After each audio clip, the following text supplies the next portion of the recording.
Hello there, it's me, Sari, here again, and today I just wanted to share with you a little bit of what I bought at this big Stockholm pearl and scrapbooking event that actually had room for 1,000 people per day, both Saturday and Sunday.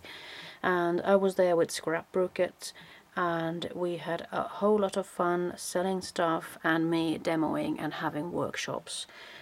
I may be coming back to that later, but I just wanted to show you a little bit of what I bought and perhaps some tips and hints of what you could do with them. I have been admiring the Blanche stamps for quite some time now. These are a bit different from the usual stamps that are either cling mounted perhaps or woodblock mounted. These are either, this is a white stamp surface and it has got a foam pad on it, so it's a foam stamp really, and all you do is just ink it up and just press it gently with your fingers to get the motif there. And since I am in a collage stamping theme mood, I thought I'd make beautiful things with these, just stamping part of them, because they are so well planned as for having some the parts of it. You could just stamp a part of it and still make it beautiful. So this is something that I worked with when I was scraping off the excess paint on something. So I just wanted to give this a go to have a try on these stamps, and I do feel that they are magnificent, and the eyes and the faces are just beautiful, I think. So La Blanche stamps, these are called. I hope you can pick it up there, La Blanche.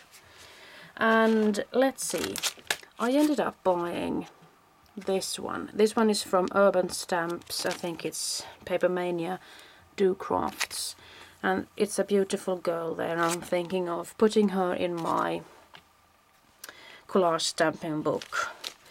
Then I found some nice banner stamps from, these are from a Unity stamp collection or something.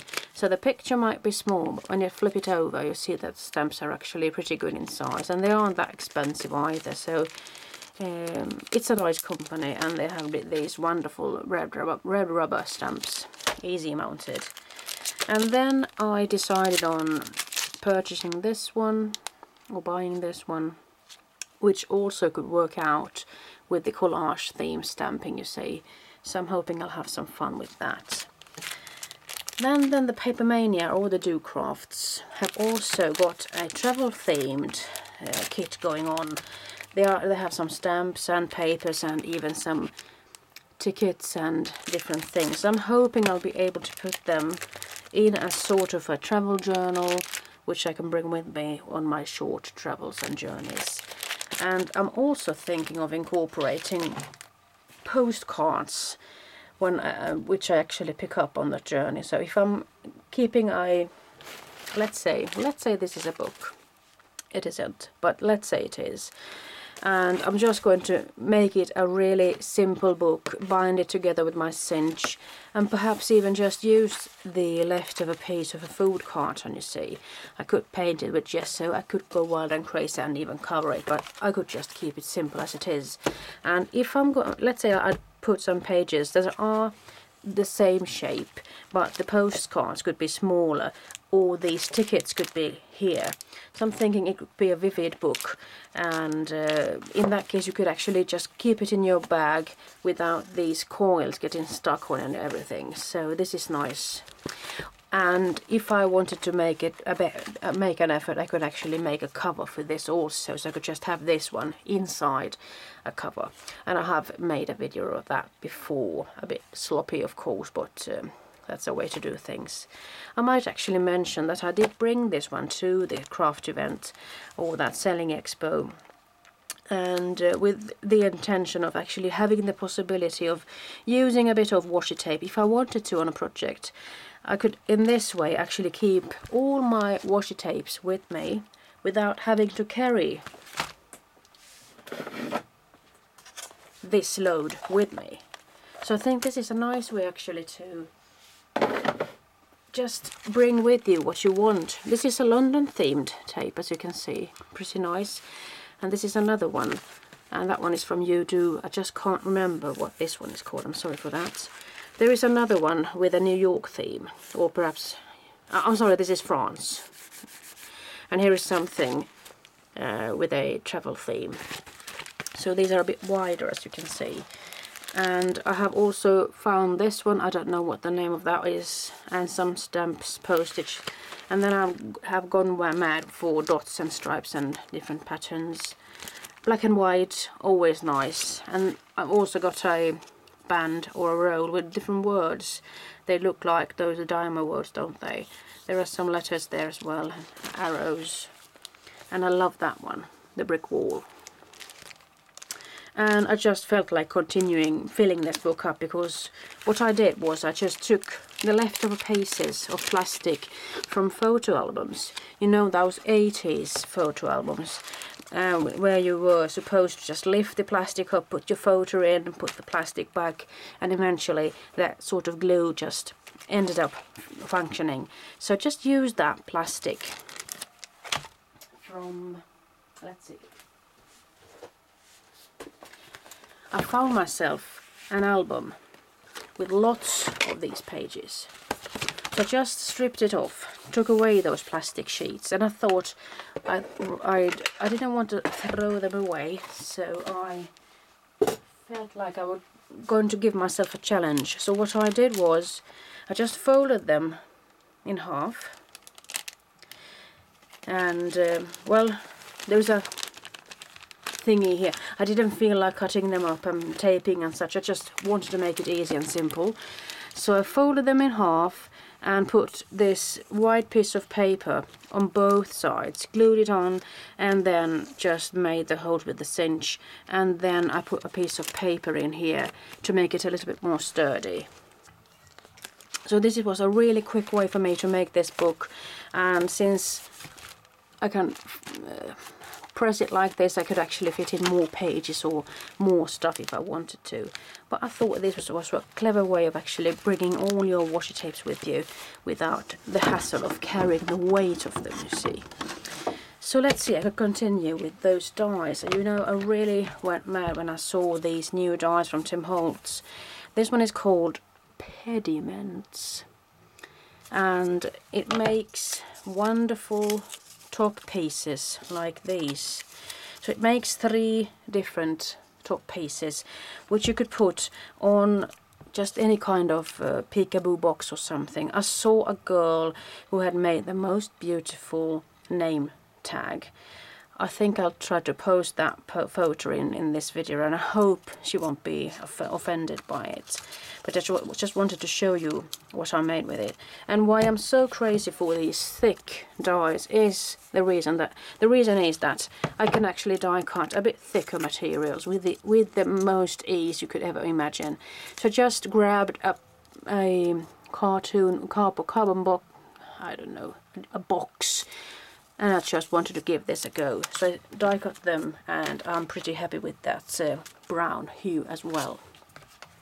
And then when I saw the pocket watch frame die, I couldn't help myself. Let's see if I can find the thing that I made with it. I did die cut it. It's big like this.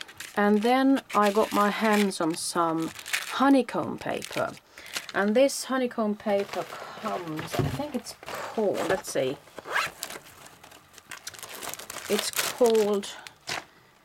It's from Inky Antiques. Rubber Stamps is the company, but it's called Honey Pop. And I bought this at Scrapbruket, and there are various colors. This one is completely in a yellow-orange tone, whilst this one is 2-colored. So this could make a beautiful hot air balloon, or in this case I wanted to make a funky watch. And I just wanted to make it really quickly, so I didn't really plan this in any way, shape or form. But what you do is that you actually cut. Let's see if I can find the other piece then. You're just going to cut half of the motif you're going to work with. And of course it's nice to work with something that is similar on both sides. So a half circle, and you start by gluing it on the first half. And well, you glue it there, and then you're just going to pull it over and glue it on the other side, and it stays like this. So I made this into a name tag sort of. And as for these letters that I just die cut from the same carton here, I went mad when I saw this die. It's a big long Biggs die that is called Block Talk.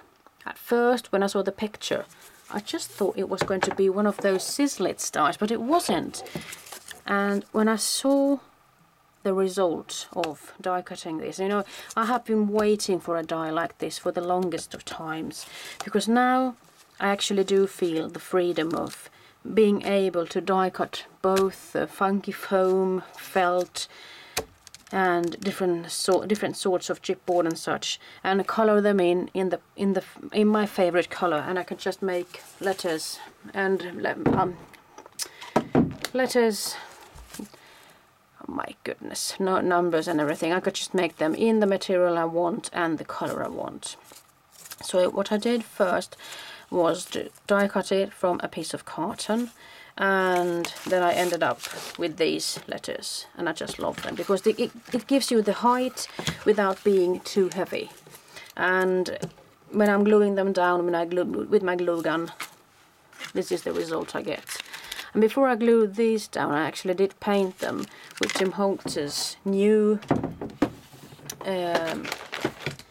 acrylic paints. They're called distressed paints, and it's a really fluid acrylic paint. So I just put it on a little bit here and a little bit there, and I finish things off with some black ink just to give it some definition, really.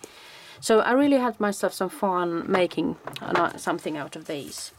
And when I saw that this could actually work as a template, I couldn't resist giving it a go on this piece of paper that I have worked on before.